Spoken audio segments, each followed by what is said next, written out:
Magandang umaga po sa inyong lahat. Kumusta po kayo? Mabuti rin po. Salamat. Hayaan po ninyong namnamin po ang mga nagliliwanag at pagkaganda niyong mga mukha.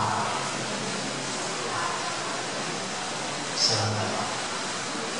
Pinagdiriwang po natin ngayong linggo ang kapistahan ng misteryo ng Santissima Trinidad, the solemnity or feast of the Most Holy Trinity. Isa pong malaking bagay sa ating pananampalataya bilang Katoliko at isa rin malaking dahilan ng pagkakaiba natin sa ibang sekta ay ang tayong mga Katoliko ay naniniwala sa isang Diyos. Huwag po kayong magduda doon. Huwag niyong hayaan tanungin nila yun. Huwag po kayong mag-isip na hindi totoo ito. Pero tayo mga Katoliko naniniwala lamang sa iisang Diyos. Pero ang isang Diyos na ito ay pinadama niya at pinakilala niya ang kanyang sarili bilang mapagmahal na Ama, bilang anak na naging tao katulad natin, at bilang banal na Espiritu. At isa pong bagay na dapat tandaan niyo rin, hindi po ang mga Santo Papa at hindi ang Santa Iglesia ang nagturo ng doktrinang ito. Kung nadinig po ninyo ang ating Ebanghelyo ngayong linggo hamon kay San Mateo, chapter 28, verses 16 to 20, ang Panginoong Jesucristo mismo ang nagturo at nag-iwan ng misteryo ito. Nung sabihan niya ang kanyang mga alagad, kumayo kayo, binyagan ninyo ang lahat ng tao sa ngalan, hindi sa ngalan ni Manalo, hindi sa ngalan ng born again, hindi sa ngalan ng Kibuloy, kundi sa ngalan ng Ama at ng Anak at ng Espiritu Santo. So kung talagang naniniwala tayo sa Panginoon, pakinggan po natin ang kanyang tinuturo. Hindi kailanman sinabi ng Panginoon, basta tanggapin ninyo ako as your personal Savior and you will be saved. Hindi sinabi ng Panginoon, maniwala kayo sa akin, accept me as your personal Savior and you will be saved. Hindi po. Sa pangalan ng Panginoon, lagi niyang sinasabi, meron kayong Ama sa langit. Manalangin kayo sa inyong Ama sa langit at bibigyan niya ang lahat ng pangangailangan. At nung iwan niya ang kanyang mga alagad, pinangako sa kanila, ibibigay ko sa inyo ang Espiritu Santo na siya magpapaalaala sa lahat ng tinuro ko sa inyo. At pinakilala niya ang sarili niya bilang anak ng Diyos at hinayaan niya ang kanyang mga alagad na kilalanin siya, my Lord and my God. So hindi na po doktrin ng mga ito, naranasan ng Panginoon. Na naman at totoo na ang Diyos na ito isang Diyos. Nagpakilala bilang anak. Naranasan natin na naging tao bilang anak ang Panginoong Jesucristo. At ang iwan sa atin na ngayon ang kanyang Espiritu Santo. Okay? Pwede po natin ubusin ang buong oras, ang buong araw, ang buong linggo.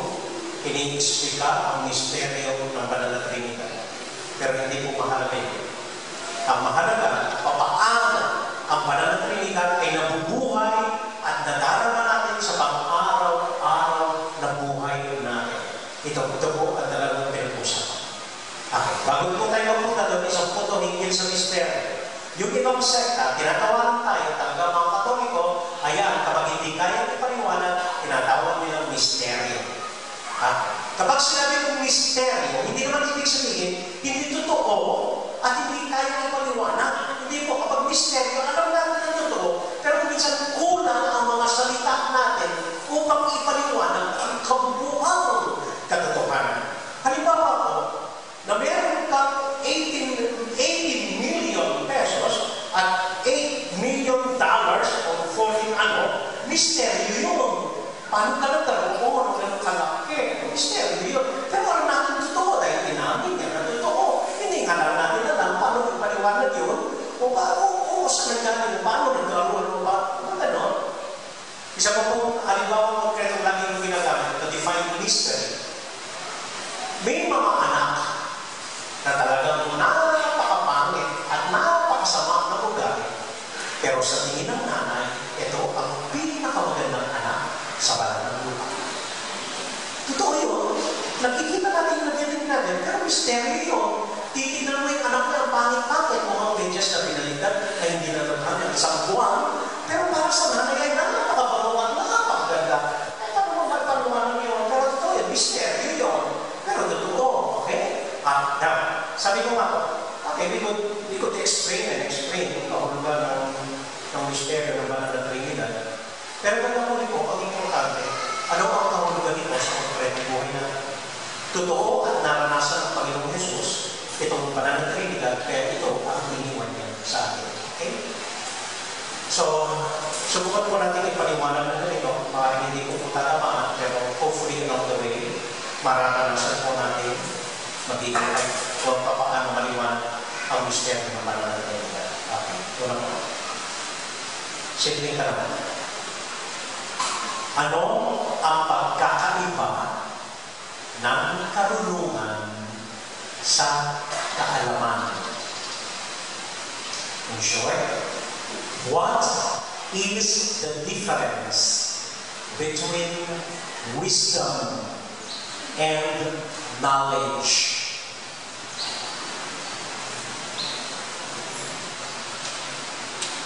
Libre yung paano sa tao sa tao. Ano ang pagkakaiba ng wisdom and knowledge? Ano?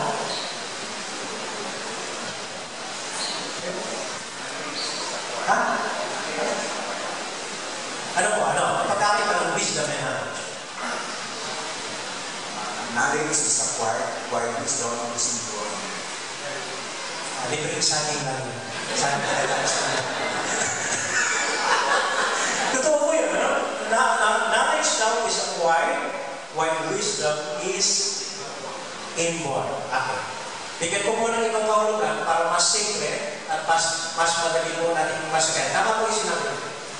Knowledge are the facts and details we may learn or acquire. Information, data, these are knowledge. Wisdom is doing the right that you know. Kung knowledge na ang gandito, but it takes wisdom to do what you know. Pwede po halimbawa. Bawal na magbagay ng pangalan. Ito pong dating palihit na babae, na dating presidente.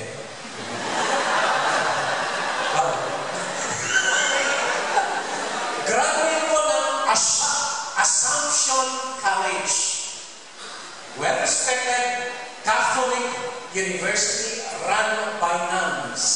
Graduate siya ng Assumption College. At itong dating, itong dating punong hukom ay graduate po ng Ateneo University. Kahit malaki, walang galing.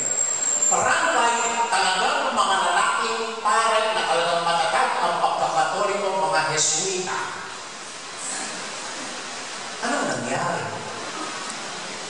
Educated in good Catholic institutions, at pareho sila, they ended up on a wheelchair running away from the Lord.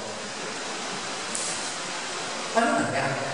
Usually we ask, siguro po may nagkulang sa eskwela, nagkulang ang eskwela. We always say that, anong pagkukulang sa eskwela? Yung importante po eskwela. May kaibigan po ako, nagmumroblema kung saan niya papasok yung anak niya. Gusto lang mag-doktora yung anak niya. Kung saan ko siya pwede, UST, Ateneo. Madali mo sa akin na ako, sabi ko, saan mo siya papapasukin? Gusto niya pumasok sa Ateneo. Kaya alam niya, mabuto ako sa Ateneo. Kaya sabi ko, enroll ko siya sa Fatima College. Anyway, saan nagkulang? I believe dito nagkulang. These two persons I'm referring to, were given a lot of knowledge. Hanggang doon lang. They did not acquire the wisdom to do what they have learned. Kaya, hindi lang po lang ng eskwela. Tinan mo sila ng marunong, maraming marunungan. Pero walang knowledge, wisdom, I mean, to do what they have learned. I'll put it concretely. Ang dalawang ito, pareho pong may familia. Itong maliit na babae na dating presidente, meron siyang Mike, meron siyang baby Mikey.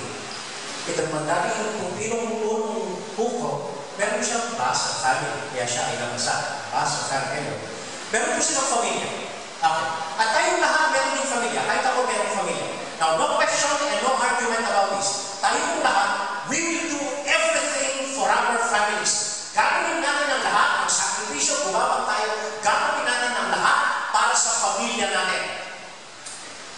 No question about it. The question is this, ang pagkukulang din, what will you ask your families to do for other people? So, yeah. We will do everything for our families. No question about it. But wisdom is, what will you ask your families, your children, that they will do for other people? Kung ako po siguro, halimbawa, presidente, sasabihin ko sa mga anak ko, mga takingan kayo, tumaki kayo, huwag na kayong magnagtag, ano? Presidente na ako, huwag na kayong umawag na congressman, tabi na natin, ako na ba? Kung siguro po ako, Chief Justice, sasabihin ko sa mga anak ko, huwag na kayong bumili ng mga dapat, mga kondominium, ano? Nakakaya, Chief Justice ako, tabi na lang kayo, ako na ba? God the Father, kahit mahal na ang anak niya, and he loved his son, he gave everything to his son, but he asked his son, give your life for men. Iari mo ang buhay mo para sa mga. And he did it. He died on the cross. That is where wisdom and knowledge. Amen? Next question. Yung kung nagsimba ka ako ng Saturday morning, just keep quiet. We could ask God anything. Pwede po ninyong tanungin ang Diyos na kahit na ano, and He will answer in His own way. But there is only one question. You have no right, wala kang karapatan, at wala kang upayang tanungin ang Diyos. What is that question? Ay, narinig si Pangako.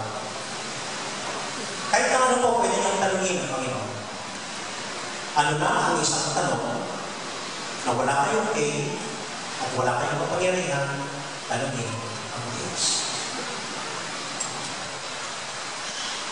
Libreng lunch.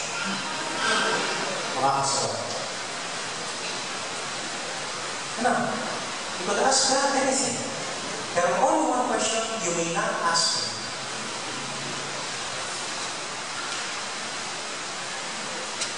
Sa nanay ko, okay? Kasi na papasok.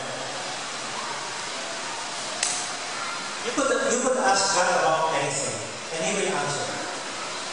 But wala po tayong karapatan, at wala tayong kapangyarihan, tanungin ang Diyos, bakit? Why? Dahil siya ay Diyos, He has all the power, He has all the authority to do and to allow to happen whatever. He is God. Tayo po ay nilalang na wala tayong kay, wala tayong upaya, tanungin siya, bakit ganitong ginawa ko? Bakit nagkasakit ako? Bakit nangyari ito sa pamilya ko? Bakit nangyari ito sa anak ko? Bakit ako naghihirap ng ganito? Siguro sasabihin ng Diyos, at bakit hindi?